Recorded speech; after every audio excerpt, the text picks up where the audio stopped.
கோபப்பட மாட்டேன் நம்ம கோயம்புத்தூர் பொண்ணு, வீரமான பொண்ணு நம்ம வீரபாண்டி பொண்ணு.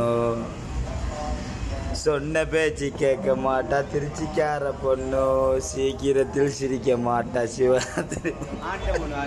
ஆன புள்ள பொண்ணுக்கு தைரியமான மனசுடா, தப்பக்குழி பொண்ணுக்கு தங்கமான மனசு. என்ன தங்கம் உங்களுக்கு என்ன, உங்களோட டீ தானா வேணும்? அது சரி, உங்களோட இது என்ன முகமெல்லாம் வெள்ளை வெள்ளையா இருக்கே, என்ன சாமானது? உப்பமாவா கரைச்சி பூச்சிட்டு வாரீங்களா? அப்போ பவுடரா? ஓமா, அப்போ அதான் நான் உங்களை பூனறியால்னு சொல்கிறேன். ஓ, கோவப்படக்கூடாது சரியா, கோவப்படக்கூடாது. உங்களுக்கு கோவம் சரி வர. ஜிம்முக்கு போனதா? சா பொடியை பாடுறா. ஓப்பா ஜிம் பொடிதா அம்மா. ஓகே, எவரும் நெருங்கல அவனுக்கு கிட்ட. காதில் இருந்த தங்கத்தோட கிடக்குது. ஓமா மச்சி, நேற்று மில்ல இந்த கண்ணாடியை பார்க்காதீங்க நீங்கள்.